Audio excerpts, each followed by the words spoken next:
Hey everyone, and welcome to another deep dive with us. I'm excited for this one. Me too. So today we're going to be taking a look at Sucker Punch.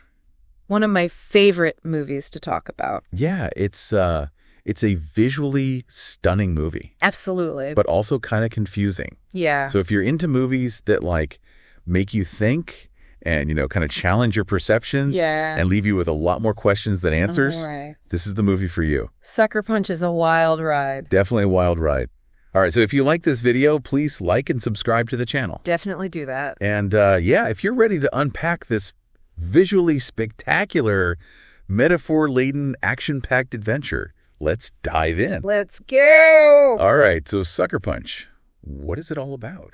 Well, on the surface, it's this blend of hyper-stylized action with these crazy imaginative settings. Yeah. But underneath all that spectacle, there's all this deep symbolism. Right. And themes. So Zack Snyder took Alice in Wonderland, Kill Bill, threw in some steampunk, put it all in a blender, and just hit puree. I love that. That's a great way to put it. It really is. We've got Babydoll. She's this young woman who is wrongly committed to this asylum. Right.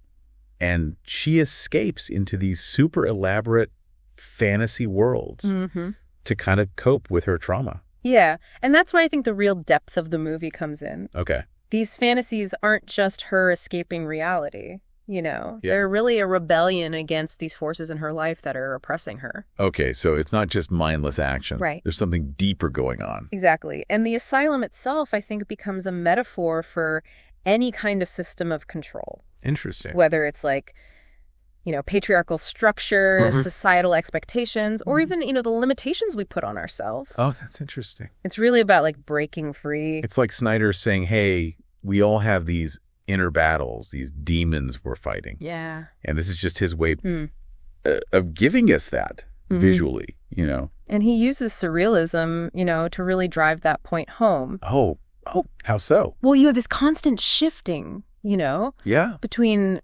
reality, fantasy, and then even fantasy within the fantasy. Whoa. It gets kind of disorienting. I can imagine. But it really reflects Babydoll's mental state. That's a good point. It's fractured, it's broken. Right. And he's trying to make the viewer feel that. So you're not just passively watching this. Right. You have to actually be engaged with it. Yeah, you got to work for it a little bit. Like a puzzle. Yeah, it is like a puzzle, but instead of pieces, you're working with themes and metaphors and, visual motifs. I like that. So speaking of visual motifs, there's a lot of color symbolism in Sucker Punch. Yeah, there is. And it's really striking. Like you see the asylum, very drab, very lifeless, lots of grays and blues. Yeah. And then you contrast that with Babydoll's fantasy worlds. Yeah. Which are vibrant, fiery hues. So what do you think that means? I think it's such a powerful visual representation of her internal state. The dullness of her reality versus the vibrancy of her mind. Where she feels powerful. Exactly. I like that a lot. Okay, so let's talk about archetypes then. Okay. Because I know there's a lot going on in this movie. For sure. So we've got Babydoll. Yeah. She's our main character. She is. And she kind of embodies that classic damsel in distress. Right. But then in her fantasy worlds, she becomes a warrior, a leader, almost this symbol of female empowerment. It's like Snyder's deconstructing that whole archetype, right? Okay. Showing that even someone who seems like a damsel in distress can have strength. Who's flipping it on its head. Exactly. I like that. And don't forget about the metaphorical objects, Oh, yeah. All those things that she's got to collect. The map, the fire, the knife, the key. Yeah, mystery item. Oh, yeah, the mystery item. So what are those all about? Well, they're not just plot devices, Okay. I think they each represent a step that Babydoll needs to take to break free, both physically and mentally. Interesting. So, the map could symbolize her desire to escape. Right. The fire, maybe the rebellion inside of her. So it's all very intentional. Exactly. It's like every detail in this movie has meaning. I think so, yeah. And then you've got the high roller. The high roller. Who's that? He's this shadowy figure, and he's the ultimate source of her oppression, almost like a representation of patriarchal control. Okay. And she has to overcome that. To be truly free. To get to that real freedom, yeah. Wow. Okay, so we've got the fantasy worlds, we've got the symbolism. Yeah. But there's also this kind of subtle social commentary going on throughout the film. Definitely. What do you see there?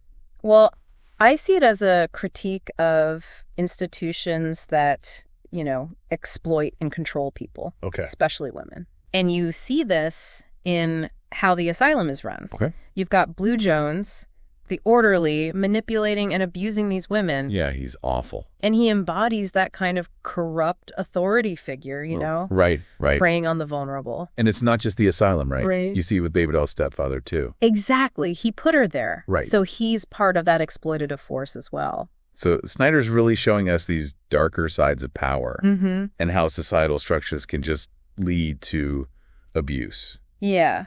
But amidst all that darkness, there is a little glimmer of hope. Okay, I like that. There's still a message of resilience and self-determination. So it's not all doom and gloom. Right. Okay, so we've talked about the themes, the visuals, the symbolism. Yeah. Let's talk about the actual performances in the film. Well, Emily Browning as Babydoll. Yeah. She delivers such a nuanced performance. Yeah, I think she's great in this movie. She shows this vulnerability, but also a quiet strength. Yeah, she really embodies that struggle. Totally. That yearning to be free. And then you've got Oscar Isaac. Oh, Oscar Isaac. He's amazing. He's so good. He's so chillin' as Blue Jones. Yeah, he brings this menacing charm to this really despicable character. He's just fantastic. Have you seen him in Inside Llewyn Davis? Oh, yeah. He was amazing in that. Or Ex Machina? Oh, so good. He's just got this range, Oh, yeah. He can play anything. He can. So what about the supporting cast? Well, we've got Abbie Cornish as Sweet Pea and Jena Malone as Rocket. They're great, too. Yeah, they both give really compelling performances. And their characters show that female solidarity, right? Like, even though they're in this awful situation, they still have each other. Exactly. They find strength in each other. It's like a sisterhood. Yeah, it is. That transcends the walls of the asylum. I think so. That's a good way to put it. And even though Emily Browning is carrying the movie emotionally, I think her performance is made even better because of the supporting cast. Okay. The way they interact, just the little glances, it all adds to that emotion. Yeah, those little details are so important. They really are. Well, this has been a really interesting conversation so far. I know, right? Sucker Punch has so much to unpack. Absolutely. And we're just getting started. Yeah, we are. So stay tuned for part 2, where we'll delve even deeper into this visually stunning and thought-provoking film. Definitely. We're going to be talking about some of the controversy around this film. It's going to be good. It's going to be great. It's interesting because even with all these heavy themes and the crazy visuals, Sucker Punch still has these moments of genuine human connection. Oh. It would have been so easy to just get lost in the spectacle of it all. Right. But it's those relationships between the women that really anchor the film for me. It brings you back to that, core idea that even in the darkest places, you can still find hope and connection. Yeah. Which actually brings us to a really fascinating and complex aspect of the movie, which is this debate about empowerment versus exploitation. Yeah.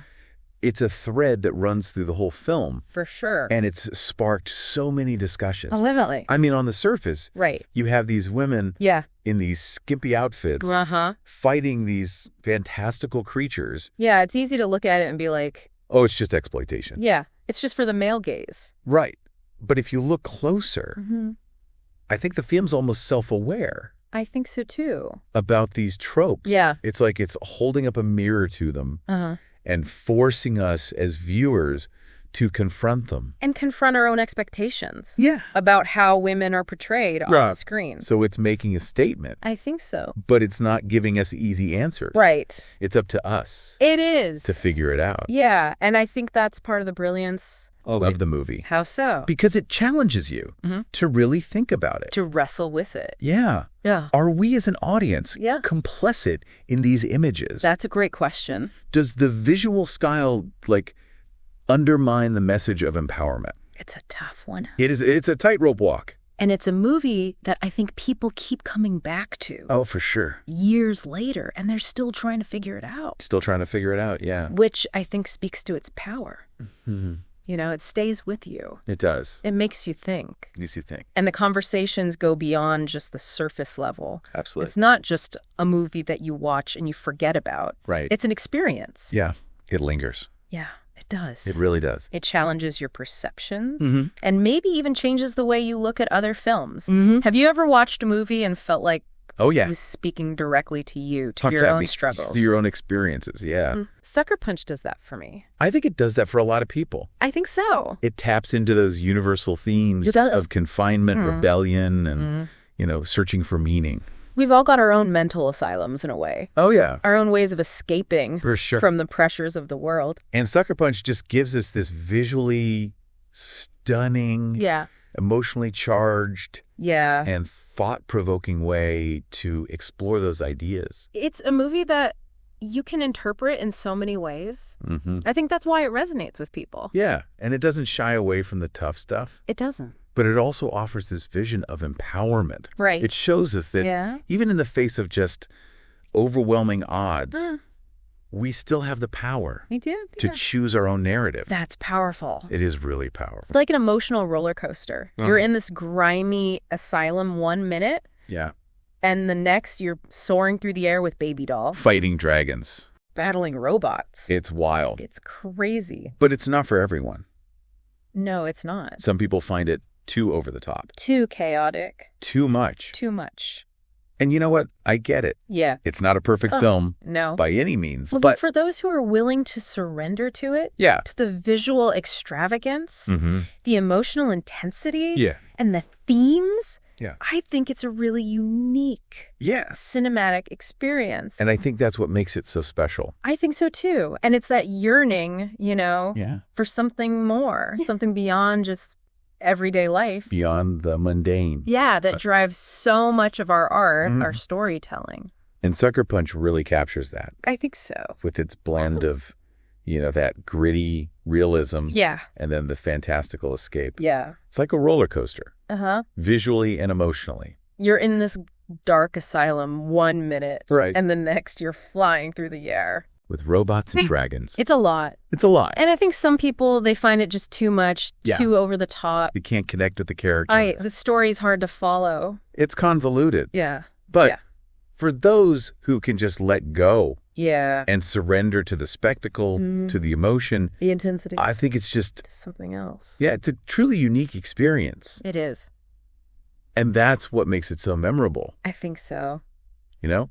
It's a movie that dared to be different. It really did. It pushed the boundaries. Visually, it sparked so much debate. People are still talking about it. Exactly. And it really makes you think about, you know, these bigger ideas. Yeah. Like gender and power and even like the nature of reality. It's earned its place. Oh, yeah. As a cult classic. Definitely. It's a movie that just keeps inspiring, provoking, entertaining. Long after you've seen it. For sure. So as we wrap up, our deep dive into Sucker Punch. It's been a journey. It has. I encourage everyone to go back and watch it again. Or if you've never seen it. Give it a try. Yeah. But approach it with an open mind. Yeah. Embrace the craziness. Just go with it. Let yourself get swept away. It's a wild ride. It is. And remember, there's no right or wrong way to interpret a film. Exactly. What matters is that you engage with it. You think about it. Yeah. And you let it spark conversation. Because that's what great art does. It connects us. Challenges us. Makes us better. I think so. Well, thank you all so much for joining us. Of course. For this deep dive into Sucker Punch. Such a great movie to talk about. It really is. If you enjoyed this, make sure to check out our other episodes. We cover all kinds of cool stuff. Movies, TV shows, games. All sorts of things. Anything that makes you think. Until next time. Yeah. Keep those minds open. Stay curious. And keep those conversations going. We'll see you soon. Bye, everyone.